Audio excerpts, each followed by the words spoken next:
Hello everyone, welcome to my UPSC. Uttar Pradesh assistant professor के अब तो ये चेंज हो गया। खैर, इसके 7 टेस्ट ऑलरेडी हम कंप्लीट कर चुके हैं। 8वां टेस्ट अभी हम डिस्कस करेंगे। देखिए, जो भी टेस्ट होता है उसमें आपके सिलेबस के अकॉर्डिंग क्वेश्चन होते हैं और पूरे 30 क्वेश्चन ही होते हैं, सभी टॉपिक से कवर होते हैं। ये हिंदी और इंग्लिश दोनों में अवेलेबल है। टेस्ट सीरीज ज्वाइन करनी है आपको, टेस्ट सीरीज ज्वाइन नहीं की है तो आप इस नंबर पे कांटेक्ट करके कर सकते हैं, वेबसाइट पे जाके कर सकते हैं, या फिर वीडियो के नीचे डिस्क्रिप्शन में लिंक मिल जाएगा, कमेंट सेक्शन में लिंक मिल जाएगा, आप वहां से भी ज्वाइन कर सकते हैं। हिंदी और इंग्लिश दोनों में अवेलेबल है। Let's begin. प्रसिद्ध नाटक नील दर्पण का अंग्रेजी में अनुवाद किसने किया था? नील दर्पण क्या है? नील दर्पण ये एक बंगाली नाटक है और इसको दीनबंधु मित्रा ने लिखा था। किसने लिखा था? दीनबंधु मित्रा ने लिखा था इस नाटक को। और इसका इंग्लिश में अनुवाद किसने किया था? मधुसूदन दत्ता ने। ये 1860 में ढाका में प्रकाशित हुआ था और इस नाटक में नील की जो खेती करने वाले किसान थे उनकी क्या दयनीय स्थिति थी उसको दर्शाया गया था।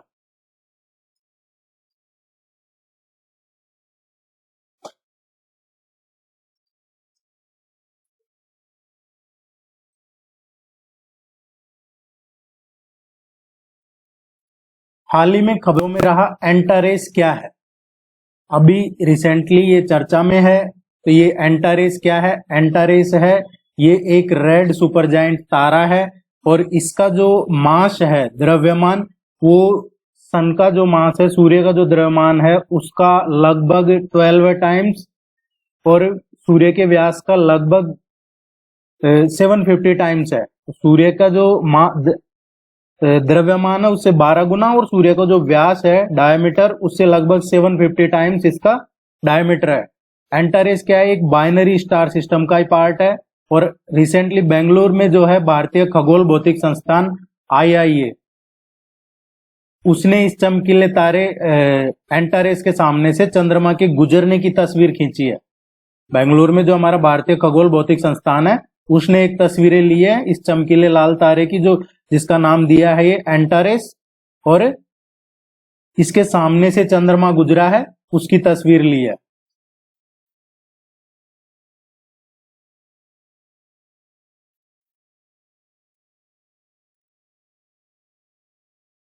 भारत में पश्चिमी शिक्षा का मैग्ना कार्टा किसे कहा जाता है? पश्चिमी शिक्षा का मैग्ना कार्टा भारत में किसे कहा जाता है? ये वुड्स डिस्पैच 1854, वुड्स डिस्पैच 1854 में वुड्स डिस्पैच के द्वारा ही भारतीय शिक्षा प्रणाली की एक नींव रखी गई थी और इसमें बॉम्बे, कलकत्ता और मद्रास में जो यूनिवर्सिटीज खोली गई थी, विश्वविद्यालय की व्यवस्था की गई थी, इसीलिए वुड्स डिस्पैच को भारत में अंग्रेजी शिक्षा का मैग्ना कार्टा कहा जाता है। पश्चिमी शिक्षा मतलब अंग्रेजी शिक्षा।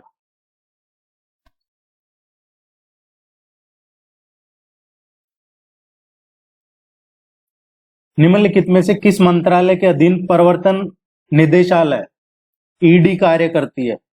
ईडी कौन से मंत्रालय के अधीन कार्य करती है? ईडी है पिछले काफी दिनों से लगातार चर्चा में बना हुआ है और ये भारत सरकार का जो वित्त मंत्रालय है उसमें रेवेन्यू डिपार्टमेंट है उसके अधीन काम करता है।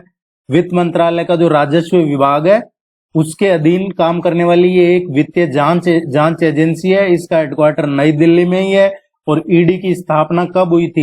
ईडी की स्थापना हुई थी 1 मई 1956 को।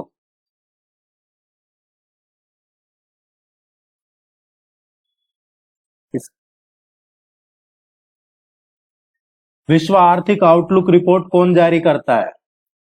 वर्ल्ड इकोनॉमिक आउटलुक रिपोर्ट ये कौन जारी करता है? विश्व आर्थिक outlook report IMF, international monetary fund है ये जारी करता है। अंतर्राष्ट्रीय मुद्रा कोष। रिपोर्ट का एक क्वेश्चन आपके एग्जाम में पूछा जाता है जनरली, तो तमाम जो भी रिपोर्ट्स आपके एग्जाम पॉइंट ऑफ व्यू से इंपॉर्टेंट है वो करवा रहे हैं यहाँ पे।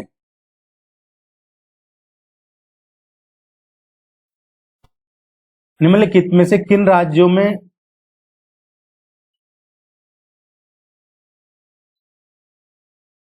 ये थोड़ा सा क्वेश्चन चेंज करना पड़ेगा, इसको चेंज करेंगे, इसको देखते हैं पहले।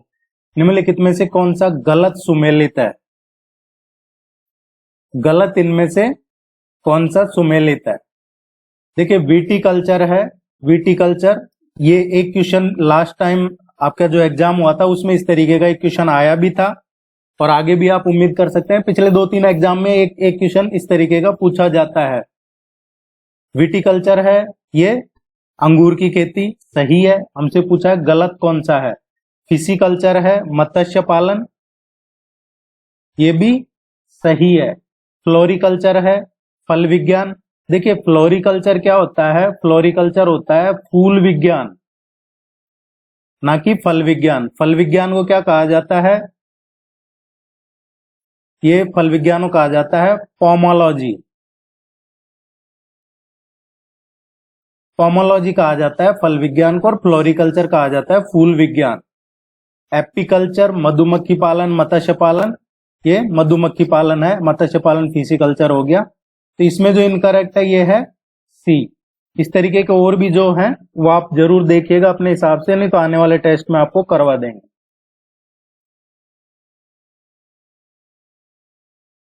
विश्व व्यापार संगठन के वर्तमान महानिदेशक कौन है? ये है WTO, वर्ल्ड ट्रेड ऑर्गेनाइजेशन। इसके अभी प्रेजेंट में महानिदेशक कौन है? डायरेक्टर जनरल इसके अभी कौन है? देखिए जो WTO है, विश्व व्यापार संगठन, इसका हेडक्वार्टर कहां पे है? इसका हेडक्वार्टर है जिनेवा में, जिनेवा स्विट्जरलैंड में। इसकी स्थापना कब हुई है WTO की? WTO की स्थापना हुई है 1 जनवरी 1995 में। इसमें अभी इस प्रेजेंट में इसके महानिदेशक कौन है अभी वर्तमान में? तो इसके महानिदेशक है न्योगोजी ओंकोजो इवेला, न्योगोजी ओंकोजो इवेला, ये WTO के अभी प्रेजेंट में महानिदेशक है, और ये सातवें महानिदेशक हैं। 1 मार्च 2021 से यही महानिदेशक हैं लगातार अभी भी, और महानिदेशक के रूप में काम करने वाली ये पहली महिला है। न्योगोजी ओंकोजो इवेला ये पहली महिला है और पहली अफ्रीकी भी है, और जो इस पद पे है, और इनका जो टेन्योर है ये रहेगा 31 अगस्त 2025 तक। तो 2025, 21, 31 अगस्त 2025 तक अगर WTO का क्वेश्चन आता है कि इसके महानिदेशक कौन है, तो ये नाम ध्यान रख लीजिए आप।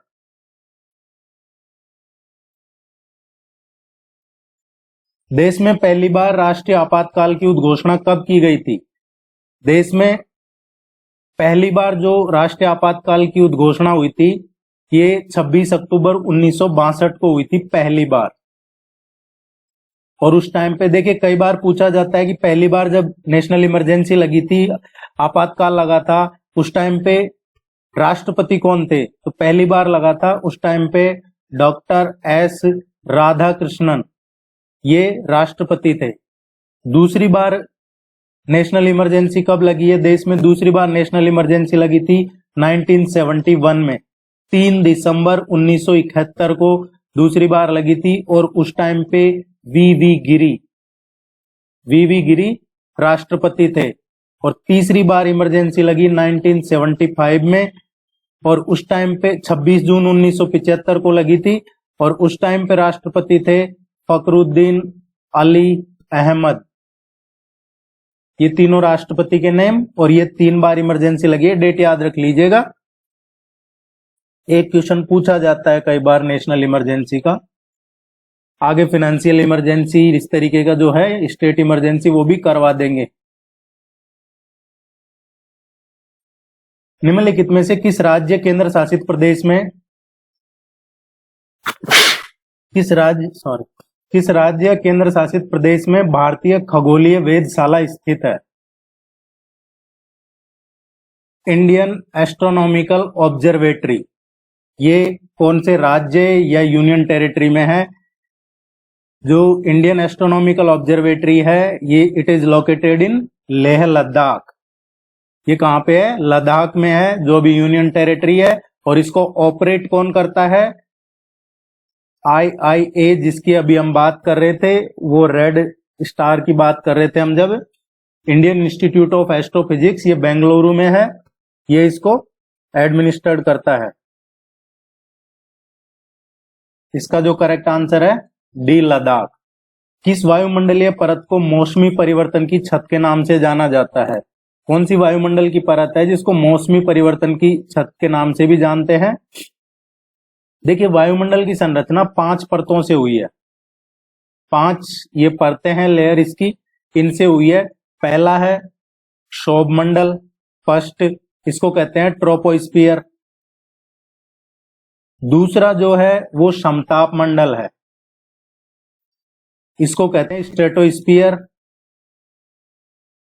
तीसरा जो है वो मध्य मंडल है, मध्य मंडल, और इसको कहते हैं मेसोस्फियर। चौथा जो है ये आयन मंडल है और इसको कहते हैं आयनोस्फियर। और इसके अलावा 5वां है एक्सोस्फियर, बहिर्मंडल। ये 5 है टोटल।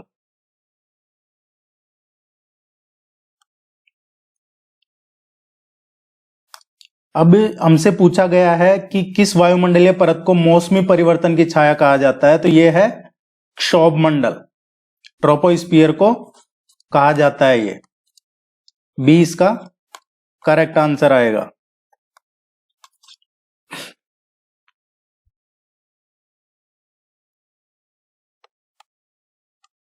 विश्व वानिकी दिवस, वर्ल्ड फॉरेस्ट्री डे, किस दिन मनाया जाता है?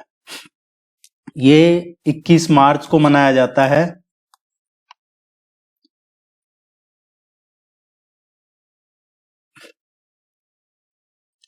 जैव विविधता समृद्ध क्षेत्र है।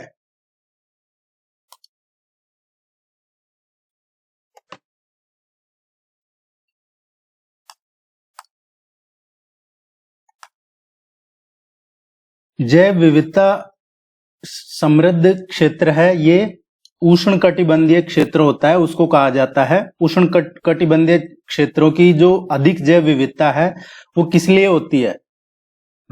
इसमें क्या है, अधिक सौर ऊर्जा प्राप्त होती है और जो अधिक उत्पादन में योगदान करती है, इसलिए जो भोजन की अधिक उपलब्धता होती है, यहाँ पर जैव विविधता काफी होती है। उष्ण कटिबंध कौन सा क्षेत्र होता है? जो उत्तरी गोलार्ध में कर्क रेखा से लेके दक्षिणी गोलार्ध में मकर रेखा तक, भूमध्य रेखा के आसपास का जो एरिया है, या फिर यूं कहें the tropical zone refers to the part of earth that lies between tropic of cancer to tropic of cancer and tropic of capricorn. तो ये वो क्षेत्र होता है जो किसके बीच में होता है?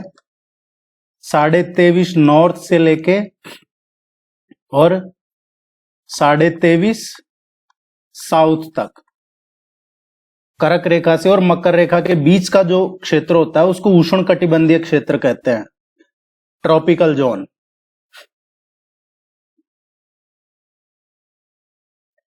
देखिए, टेस्ट सीरीज आप यहां से ज्वाइन कर लीजिएगा या वेबसाइट पे जाके ज्वाइन कर लीजिएगा, इस नंबर पे कांटेक्ट करके, या वीडियो के नीचे डिस्क्रिप्शन में या कमेंट सेक्शन में लिंक मिल जाएगा।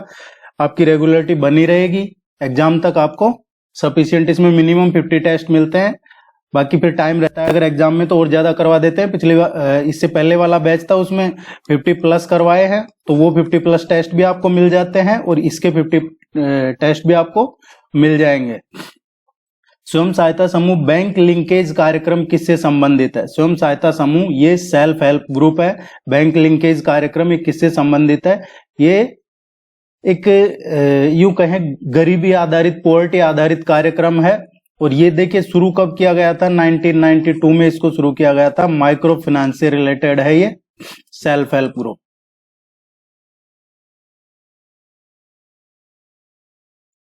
हाल ही में अपना पहला परमाणु ऊर्जा शिखर सम्मेलन कहाँ आयोजित किया गया है?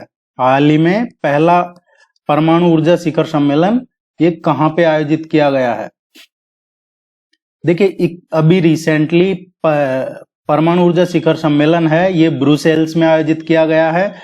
और ये जो अंतर्राष्ट्रीय परमाणु ऊर्जा एजेंसी है IAEA, इसकी ओर से बेल्जियम में आयोजित किया गया है, ब्रुसेल्स में। और इसका जो क्या उद्देश्य क्या था, जो जीरो एमिशन है वो इसका उद्देश्य है। ये इंपॉर्टेंट क्वेश्चन है, इसको जरूर आप ध्यान रखिएगा। अभी रिसेंटली हुआ था मार्च में। केंद्रीय सूक्ष्म लघु और मध्यम उद्यम मंत्री ने हाल ही में किस स्थान पर पहले खादी उत्कृष्टता केंद्र, first centre of excellence for khadi का उद्घाटन किया है? ये रिसेंटली नई दिल्ली में किया है।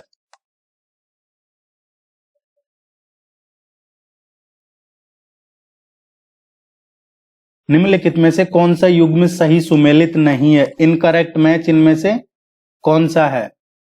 देखिए, नवजीवन एम के गांधी ये सही है, स्वराज्य टी प्रकाशम, प्रभात एनसी केलकर, कौमी आवाज ये अबुल कलाम आजाद की नहीं है। कौन सा मिलान सही नहीं है? इनमें से मिसमैच कौन सा है? इनकरेक्ट मैचिंग कौन सी है? रियो शिखर सम्मेलन, रियो शिखर सम्मेलन है। रियो समिट क्या है? ये यूनाइटेड नेशंस का कॉन्फ्रेंस, यूनाइटेड नेशंस कॉन्फ्रेंस है किस पे? एनवायरमेंट एंड डेवलपमेंट पे। रियो समिट है जो एनवायरमेंट एंड डेवलपमेंट पे है। और ये कब हुआ था?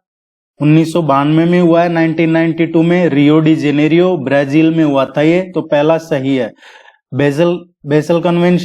बेसल कन्वेंशन क्या है? ये कन्वेंशन है on the control of trans boundary movements of hazardous waste and their disposal. जो नुकसान देने वाले जो वेस्ट है, ज्वलनशील या उनके डिस्पोजल है, उसको लेके बेसल कन्वेंशन। और ये हुआ था, ये एडॉप्ट किया था कब? 1989 में। और ये कब से इफेक्ट में आया था? 1992 से ये लागू हुआ था, जबकि इसको एडॉप्ट किया था 1989 में। तो ये गलत मैच कर रहा है। कार्टेजेना प्रोटोकॉल है। कार्टेजेना प्रोटोकॉल ये एक इंटरनेशनल एनवायरमेंटल प्रोटोकॉल है। किस पे है ये? Biosafety to the convention on biological diversity पे है। कार्टेजेना प्रोटोकॉल बायोलॉजिकल डाइवर्सिटी पे है। ये कब अडॉप्ट किया था? ये 2000 में अडॉप्ट किया था। लागू कब हुआ? ये 2003 से लागू हुआ था। तो इस क्वेश्चन का करेक्ट आंसर आएगा सेकंड। नगोया प्रोटोकॉल है। ये नगोया प्रोटोकॉल भी देख लेते हैं किससे रिलेटेड है। ये 2010 में अडॉप्ट किया था और लागू हुआ है नगोया प्रोटोकॉल 2014 से। ये जो जेनेटिक रिसोर्स हैं उनका फेयर एंड इक्विटेबल शेयरिंग है सबके बेनिफिट के लिए, उससे रिलेटेड है ये नगोया प्रोटोकॉल।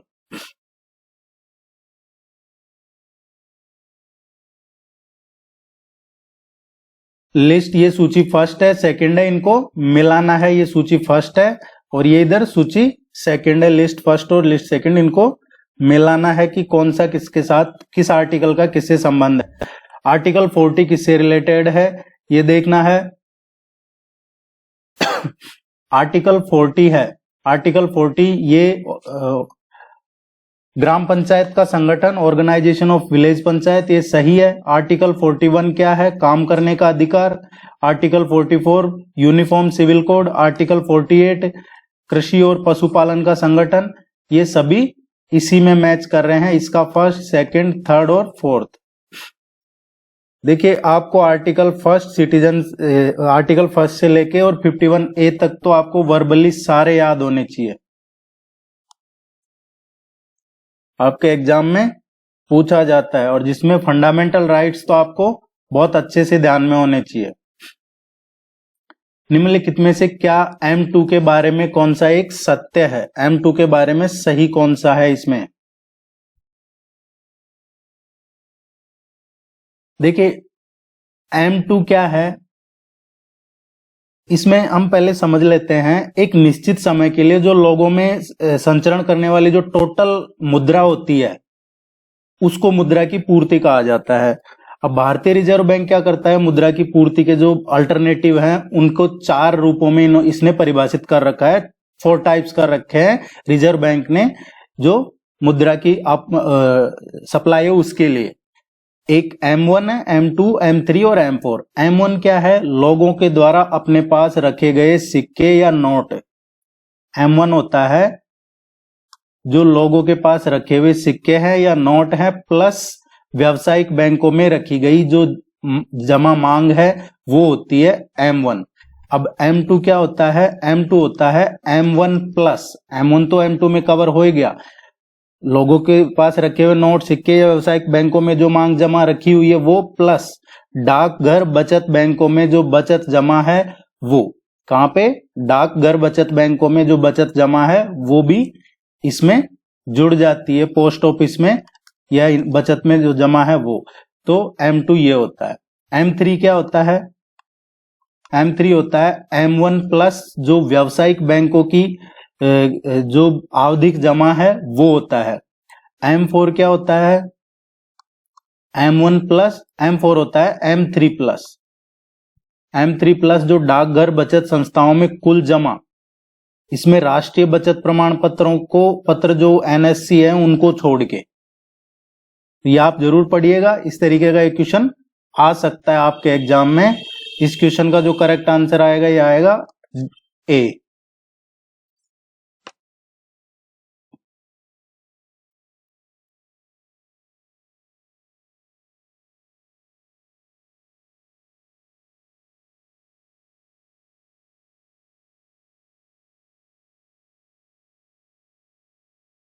दत्त कमेटी किससे संबंधित है? दत्त कमेटी है ये औद्योगिक लाइसेंसिंग से संबंधित है।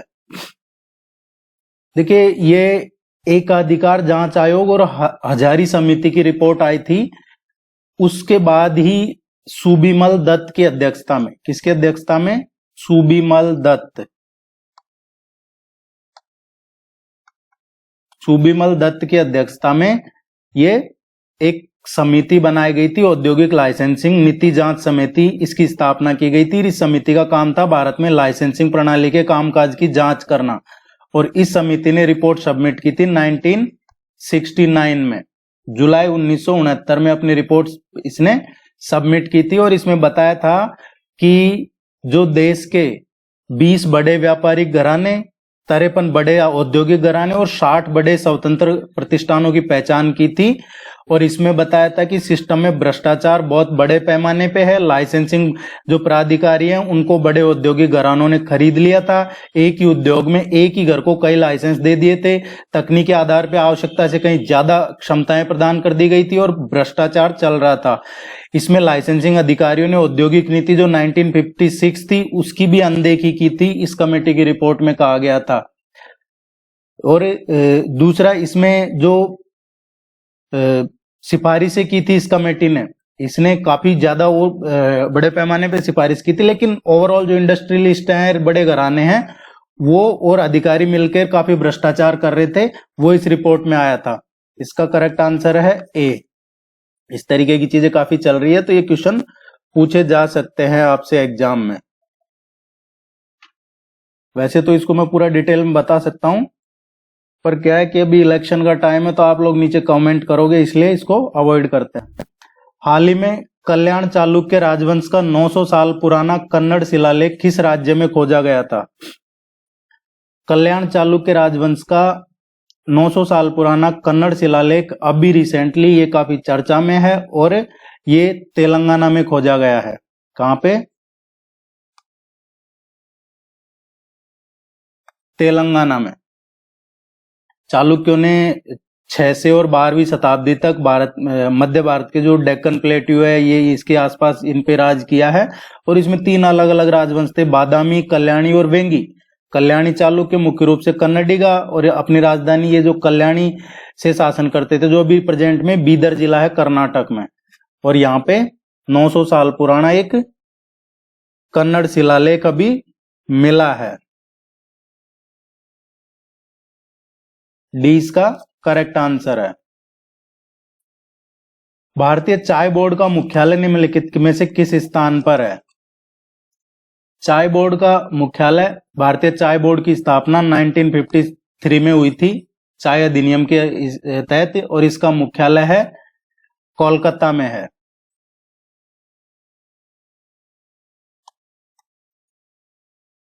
हेडक्वार्टर का क्वेश्चन हर शिफ्ट में एक क्वेश्चन पूछा गया है पिछले एग्जाम्स में, चाहे वो किसी भी चीज से रिलेटेड हो जो इम्पोर्टेंट हेडक्वार्टर, चाहे वो रिसर्च से रिलेटेड हो या टी बोर्ड का है या एनवायरमेंट, इस तरीके के पूछे गए हैं। रामसर कन्वेंशन का मुख्य उद्देश्य क्या था? रामसर कन्वेंशन है, इसका मेन पर्पज क्या था?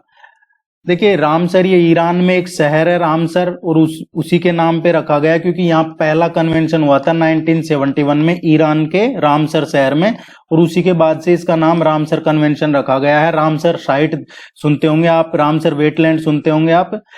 ये एक इंटर गवर्नमेंटल ट्रेटी है, एक अंतर सरकारी संधि है जो आर्द्र भूमि और उनके संसाधन है, उनके संरक्षण, उनके उपयोग, राष्ट्रीय कार्रवाई, अंतर्राष्ट्रीय सहयोग की रूपरेखा प्रदान करने के लिए है।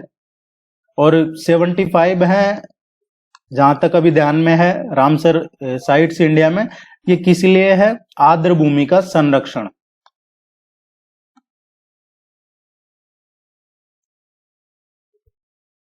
उम्मीद है ये आपको यूजफुल लगा होगा। और भी कोई क्वेरी है तो आप पूछ लीजिएगा कमेंट सेक्शन में, टेस्ट सीरीज ज्वाइन कर लीजिए। Thank you very much, all the very best, good luck.